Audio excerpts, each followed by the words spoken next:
아무리 시간이 흘러도 기억해야 할 가치가 있습니다. 우리가 결코 잊어서는 안 되는 기억을 더 오래 지속하기 위해 준비한 시간. 저는 오늘 진행을 맡은 임종수입니다. 기억의 지속, 지금 바로 시작합니다.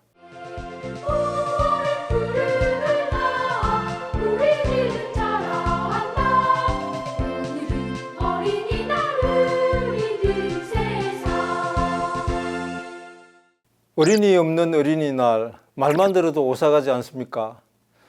2024년 2월 우리나라 출생아 수가 1만 9천 명으로 드디어 1만 명대에 진입했다고 합니다. 연 52개월째 자연 감소하고 있습니다. 지금 대한민국은 출산율 0.72%, 초저 출산 국가로 전 세계에서 가장 아이를 낳지 않는 나라입니다. 국가 소멸 이야기가 나올 정도로 절실한 문제인 저출산의 현실과 해결 방안을 고민해 보겠습니다. 오늘은 김선미 부산진구 민간 어린이집 연합회 회장 나와 계십니다. 반갑습니다. 안녕하십니까. 먼저 앞서도 잠시 언급했지만 우리나라 출산율 0.72%, 전 세계에서 꼴등이라는 성적표를 받고 있습니다. 정확히 얼마나 아이를 낳지 않나요? 세계에서 최저 출산이라고 지구에서 가장 먼저 사라지는 나라는 대한민국이라는 나라다. 나라가 아무리 존재한들 국민이 없는 나라가 있을 수 있을까요? 없죠. 지구의 점 하나가 사라진다. 세계 지도를 이렇게 놓고 보면 저희 나라는 점 하나죠.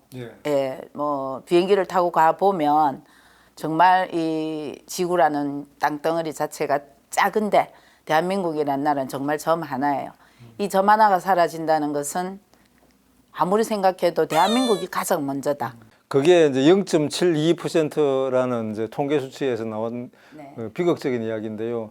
그런데 심각한 거는 올해는 이보다 더 떨어져서 합계 출산율이 0.6으로 떨어질 거라는 통계가 나와 있거든요. 도대체 이를 어떻게 하면 좋습니까? 그리고 요즘에 그 MZ 세대 들어보셨죠? 네. 예, MZ 세대, 뭐 Z 세대 여러 가지 세대라는 얘기들이 나오는데요. 우리 진행자님이나 저나 세대에서 벌써 밀려나서 저희들은 이제 기성 세대로 접어들고 있는데 지금 MZ 세대들은 자기만의 위주, 예, 그래서 독신 그리고 만혼 이런 어떤 상황에서 나돌다 보니까 내가 가장 먼저 우선이다. 지금 현재의 교육관부터 달라져 있지 않나.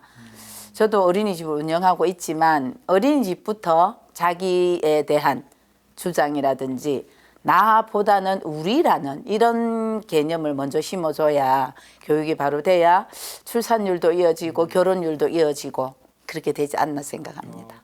회장님, 그럼 지금 어린이집을 몇 년간 운영을 하셨습니까? 저는 부산 친구에서만 25년입니다. 아, 전체로 따지자면요. 전체로 따지자면은 제가 대학을 졸업하고 20대 초반부터죠. 20대 초반부터니까 제 나이를 밝히게 되네요. 제가 60대 초반입니다. 예. 그러니까 한 40여 년. 40년. 그러면 좀 전에 이제 세대의 특징을 가지고 저출산 문제를 좀 짚어보셨는데요. 그러면은 회장님께서는 MZ세대뿐만 아니고 X세대, G세대 이런 걸 다 경험하신 건데, 그쵸. 그럼 그게 이제 저출산에 대한 원인 분석을 하면서 이게 뭐 세대 분석까지 해야만 될 정도로 심각한 모양이죠? 이미 세대별로 출생아 수가 줄어들고 있는 게 현실적으로 나타나고 있거든요. 그러다 보니까 지금 저희들이 맡고 있는 교육은 제가 지금 60대 초반이기 때문에 저 나름대로의 교육관을 계속 트레이닝을 다시 하고 있습니다. 보수 교육을 받으면서 새로운 교육을 접하면서 제가 뭐 사회복지 박사 과정을 거칠 때까지만 해도 20여 년 전이었는데 그때만 해도 이렇게 출생아 수가 없지 않았거든요. 근데 사회복지가 이렇게 고령화가 될 거라는 거는 이미 예측은 하고 있었죠. 그런데 저출산이 이렇게 0.6명까지 떨어진다고는 아무도 보지 않았습니다. 왜냐하면 제가 처음에 결혼했을 때 제가 아이를 안고 첫째 아이를 안고 저희 아들이 36살이거든요. 첫째 아이를 안고 보건소에 그 당시에는 뭐 백일해라든지 BCG라든지 이런 거를 전부 다 보건소에 가서 예방 접종을 했습니다. 예. 그러니까 저보고 안에 들어가서 누우래요. 예. 그래서 왜요? 그랬더니 복강경 수술을 하세요. 이제 출산을 더 못하게. 네, 그래서 그때 직장을 가지고 있었기 때문에 잠시라도 쉴 수 없는 입장이 되다 보니까 아닙니다. 복강경 수술해도 바로 일상생활 가능합니다. 이렇게 하던 세대였어요. 네, 아이를 낳지 말라고 한 게 30년 전. 그러면 정치를 하시는 정책을 하시는 분들이 30년, 40년을 내다보지 않고 한다는 거는 그때부터 정책이 잘못됐다는 거죠. 예, 불임을 강요받던 세대에서 자라난 김선미 회장님이신데요. 어쨌든 현재는 뭐 저출산 때문에 국가 소멸 위기를 지금 저희가 스스럼없이 이야기를 하고 있는 상황인데 어린이들과 함께 24시간을 보내고 있는 회장님으로서 저출산의 원인 좀 간략하게 한 번 더 말씀해 주시면 감사하겠습니다. 간단하게 말씀을 드리면요. MZ세대, G세대, X세대들은 포기를 쉽게 합니다. 힘든 거는 나는 싫어. 그래 넌 안 해도 돼. 엄마가 다 해줄게. 이런 교육관이 있었기 때문이라고 생각합니다. 제 교육은 그렇습니다. 요람에서 무덤까지. 제가 사회복지를 하다 보니까 저희들은 요람에서 무덤까지를 지금 공부를 하고 2세들에게 전파를 하고 있고요. 밑에 아이들을 길러내고 있는데 어떻게 보면은 이 아이들의 교육이 저희들 세대와는 달랐어요. 스스로 할 수 있고 넘어지면 스스로 일어나라고 하는 게 아니라 엄마가 다 해줄게. 너는 엄마 따라와 해. 엄마 손만 따라가면 돼. 엄마 손만 잡고 따라와.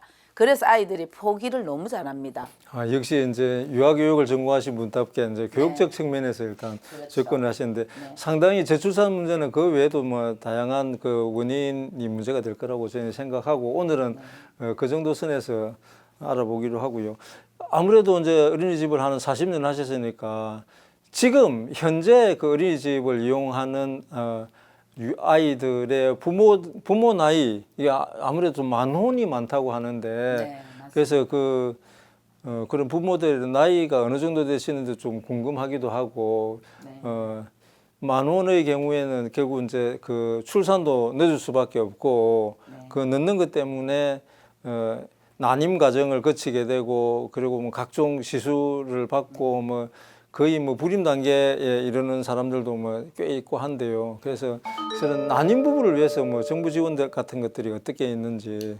예, 뭐 인공수정을 하게 되면은 2회에서 3회로 늘어났거든요. 3회까지 무상으로 정부가 지원을 해서 인공수정을 할 수 있는 기회를 제공하고 어렵게 난임의 경우에 뭐 시술까지 복잡한 과정을 거쳐가면서 어렵게 낳은 애를 정말로 또 애들 키우는 육아 과정도 엄청나게 어렵지 않습니까? 그 이제 물론 이제 직장 가진 엄마가 이제 뭐 아기를 또 키워야 되는 그런 어려운 과정도 있지만은 그러기 때문에 회장님 같이 이제 어린이집을 운영하는 이런 이제 시설들 아이들을 키우기 위한 기르기 위한 그 시설들도 얼마나 이렇게 우리 사회가 충분히 준비가 되어 있는지 그리고 학교 밖 그러니까 시설 밖에 우리 돌봄 시설들이 얼마만큼 잘 되어 있고 아이들이 특히 이제 안전한지 환경이 안전한지 그런 부분에 대해서 평상시에 어린이집 원장님으로서 한번 말씀해 주십시오. 지금 올해 2024년부터 늘봄 학교 정책이 도입가 됐습니다. 그게 아이를 낳기만 하면 정부에서 키워줄게. 그런 의미의 늘봄 학교가 될 것 같습니다. 학교에서도 아이들이 학교를 가면은 어린이집부터 시작해서 어린이집은 아침 7시 반부터 저녁 7시 반까지 12시간이에요. 그리고 뭐 24시간 어린이집도 있습니다. 그리고 휴일, 시간제 돌봄 이런 돌봄제에서는 어린이집이 역할을 맡고 있고요. 그다음에 교육부에서 하고 있는 늘봄 학교 정책이 지금 엄청 대두되고 있습니다. 아시다시피 지역 아동센터 아시죠? 네. 지역 아동센터 같은 경우에는 저소득층 이런 아이들이 이용을 하는 시설인데요. 늘봄 학교 같은 경우는 그냥 평범한 아이들이 학교에 남아서 자기가 배우고 싶은 악기라든지 시간을 활용할 수 있는 그러면은 제도 안에 울타리 안에 아이들이 있다면 안전하지 않습니까? 방과 후 학교 프로그램하고 비슷한가 봅니다. 방과 후 학교 프로그램에서 가지를 쳤다고 보시면 되겠죠. 그래서 아이들이 밖으로 빗나가지도 않아요. 그럼 그 이 넓은 학교에 이렇게 이용할 수 있는 대상 연령 몇 시부터 몇 시까지입니까? 그 학교 안에서 이루어집니다. 초등학교. 예, 초등학교 안에서 이루어지고 있기 때문에 제가 방금 말씀드린 제도권 안에 학교 안에서 울타리 안에서 아이들이 있다 보면은 다 같이 공부하는 시간에 공부하고 밥 먹는 시간에 밥 먹고 간식 먹는 시간에 간식 먹고 그리고 선생님이 계시니까 그 선생님 지도 아래 아이들이 커 나가기 때문에 밖으로 빗나갈 이유가 없다는 거죠. 과거에 지금도 물론 사교육이 있지만 사교육이 있는 시절에는 어머니들이 직장 가서 신경을 못 써요. 너 오늘도 학원 안 갔니? 전화 안 받으면 신경 쓰니? 이제는 학교에서 선생님들이 출석 체크를 다 해주니까 그래서 아마 넓은 학교를 이번에 윤석열 정부에서 도입을 한 것 같습니다. 아무튼 뭐 넓은 학교 일단 현재로서는 뭐 이렇게 호평을 받고 있는 정책으로 저도 들어서 알고는 있습니다. 이뿐만 아니고 어쨌든 저출산을 극복하기 위해서 그 여러 정부에 이어져 오면서 엄청나게 예산을 쏟아부은 걸로 저는 알고 있거든요. 맞습니다. 예. 그럼에도 불구하고 젊은이들 보고 니네들 이렇게 뭐 지원해 주니까 적극적으로 출산을 하고 결혼도 하고 출산을 해라. 뭐 아이 키우는 거는 걱정하지 마라. 이렇게 하지만은 때로는 냉소적으로 우리가 뭐 아이 낳는 기계나 이런 냉소적인 반응도 보이거든요. 그래서 총선 끝난 지도 얼마 안 됐습니다만은 각 정당에서 또 저출산이라는 부분은 대한민국이 지금 극복해야 될 현안 중에 하나이지 않습니까? 그래서 이번 총선 과정에 나타난 여야의 이제 공약 중에서 저출산 관련해 가지고 회장님께 이게 참 멋진 정책이 하고 기억 남는 게 있는 건지. 예, 있습니다. 더불어민주당을 보면 둘째 자녀를 낳으면 24평 주택, 셋째 자녀를 낳으면 33평 집을 주택 공공 임대 방식으로 제공하고요. 임대 기간이 끝나면 임차인에게 우선 분양을 하겠다. 임대 받고 있는 동안 너희들 돈 벌어서 이 집을 사거라. 요렇게 우선. 그게 참 저는 와닿았고요.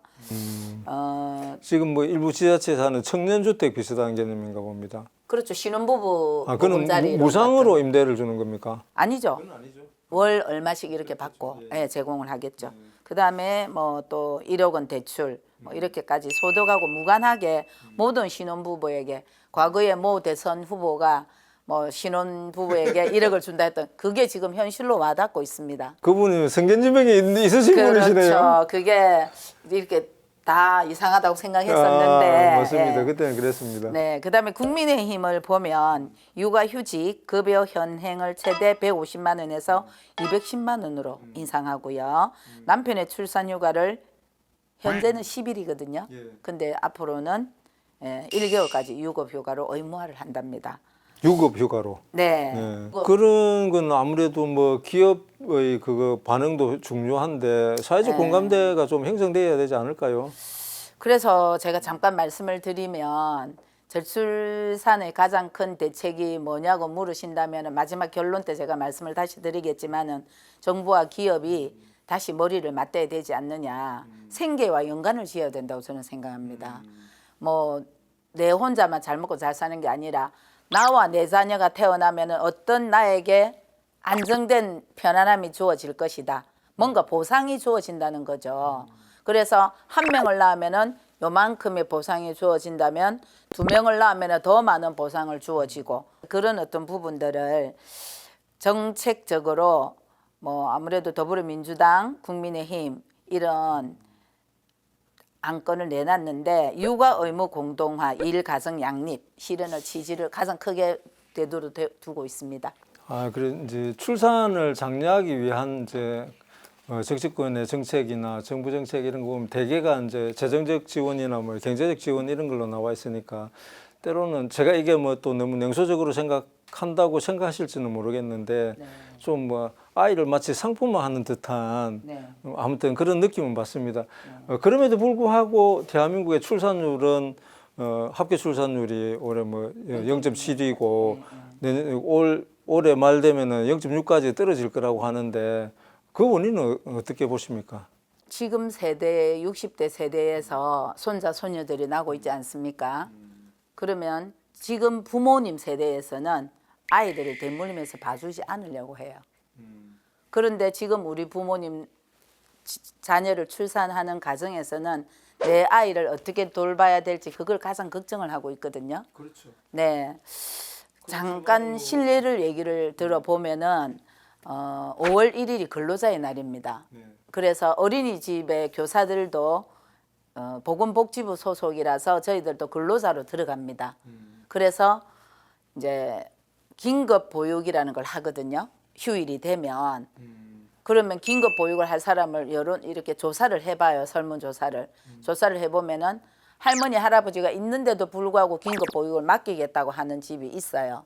이유를 물어보면은 할머니, 할아버지가 여행을 가신대요. 자기 생활을 가질 수 있는 여유를 줘야 되는데 그 너무나 당연한 근데 당연한 일이지 싶습니다. 급하면은 부모님밖에 찾을 데가 없어요. 예, 어린이집 선생님은 24시간을 다 돌볼 수 있는 환경이 안 되고 내 자녀를 또 내 부모가 아닌 내 가족이 아닌 일단은 제3자인 남에게 맡긴다는 그 자체를 불안하게 생각하는 거죠. 물론 그렇죠. 요즘에 뭐 어린이집에서 여러 가지 CCTV를 놓고 보면은 아동학대 현상도 일어나고 하는데 그게 점점 소수점의 숫자일지언정 한 케이스만 일어나도 거기에 대한 혹시나 우리도 라는 생각을 하는 것이 아닐까 그런 생각도 없잖아 있기는 합니다. 끝없이 문제 제기만 될 뿐 해법은 보이지 않습니다. 저출산 문제가 지금처럼 지속적으로 된다면 뭐 아까도 저희가 모두에 말씀드렸지만은 국가 소멸이라는 최대 위기까지 저희가 직면해 있는데 우리 사회에 여러 가지 미칠 파장 어쨌든 생산 인구가 계속 줄어드는 거이지 않습니까? 그리고 인구는 갈수록 고령화되어 가고 그러면은 그 고령화되어 있는 그 어르신들을 갖다가 또 뒷받침해서 부양해야 될 사람들이 또 새로 태어나는 젊은 미래 세대들이고 그래서 그 미래 세대들하고 고령 세대들하고 또 부딪히는 여러 가지 문제점들도 많아 보입니다. 가장 그 회장님께서 생각하시는 이 저출산이 지속된다면은 우리 사회가 겪어야 될 가장 큰 문제가 뭐라고 보십니까? 그래서 대한민국은 오랜 기간 저출산 문제에 직면해 있어요. 그래서 인구 감소를 넘어서 국가 소멸 위기에 직면해가 있다고 보면 되거든요. 그래서 3명 중 1명이 1인 가구예요. 그래서 뭐 과거에 비해서 큰 평소에 살면 다 부자다 이렇게 생각했잖아요. 근데 요즘에는 내 집을 맡겨서 내 집을 팔아서 나는 작은 집으로 옮기고 그걸 노후 자금으로 쓰시는 분들이 많습니다. 예, 그래서 뭐 아무래도 뭐 반농촌 이런 데 보면은 빈집이 늘어날 것이고요. 그리고 도시 슬럼화 현상까지 도시 슬럼화 현상도 일어나고 있습니다. 맞습니다. 지역별로 심각하다고 하더라고요. 네. 같은 부산이라 하더라도. 부산 친구에도 보면 범천동 같은 이런 데 가야 꼴짝이 안창 이런 데 보면은 빈집이 많아요. 그게 거기에서 보면 빈집을 개조를 해가지고 구청에서 사업을 하고 있습니다. 빈집 슬럼화 막기 이걸 하는데 거기에 들어가서 살려고 하지 않습니다. 좋은 집을 찾기 원하고 내 편하게 살기 원하고 예, 그런 현상들이 있어서 이런 사회에 미칠 영향은 나가 아닌 우리 모두에게 주어지지 않을까 그렇게 전망하고 있습니다. 와, 상당히 이제 거시적인 문제에도 더 심각한 문제가 나타납니다. 그죠? 아무튼 그 지금까지 우리나라 저출산 문제를 짚어봤는데요. 저출산 문제는 대한민국만의 문제가 아닌 것으로 알고 있고요. 최근 일본의 한 인구 석학인 야마다 마사히로 교수는 한국 저출산 문제는 골든타임에 들어왔다라고 이야기를 했다고 합니다. 우리나라 인구 문제에 대한 우려를 나타낸 것인데요. 회장님께서 보시기에 지금 당장 시급한 건 어떤 거라고 보십니까? 아무래도 먹고 살기가 아닐까 싶습니다. 먹고 사는 문제가 가장 중요하고요. 나라는 존재를 너무 소중하게 생각하고요. 물론 나 자신이 없으면 이 세상의 존재 가치가 아무것도 없기 때문이라고 하기 때문인데요. 저는 뭐 제가 교육 아까부터 계속 그렇게 부러지져 왔지만 이제는 각 현장에서 병원은 병원의 의사가 할 역할을 하고 교육은 교육을 하는 유치원 교사, 초등학교 교사, 교사들의 역할을 하지만 정부와 기업이 이제 머리를 맞대야 하지 않을까 싶어요. 가장 중요한 것은 골든타임이라고 했죠. 내가 살 수 있는 안정된 내 가족이 머무를 수 있는 집. 네. 그래서 집값도 너무 이렇게 물론 뭐 여러 가지 뭐 현상으로 오름세를 타고 있지만 집값도 좀 잡아주시고 현실적인 아파트 같은 데 보면 50층씩 올라가잖아요. 층층이. 그 위에 또 쌓고 또 쌓고 하는데 땅은 요만큼의 가치가 있다면 그 위로 계속해서 수직 상승하다 보니까 감히 내가 저런 아파트에 살 수 있을까? 살 수 있는 정책을 정부와 기업이 같이 머리를 맞대면 그 골든타임이 조금이라도 해소되지 않을까? 일단 그 가장 그 안정적인 주거 시설을 확보하는 게 그 골든타임을 극복할 수 있는 중요한 사례라고 지적을 하셨고요.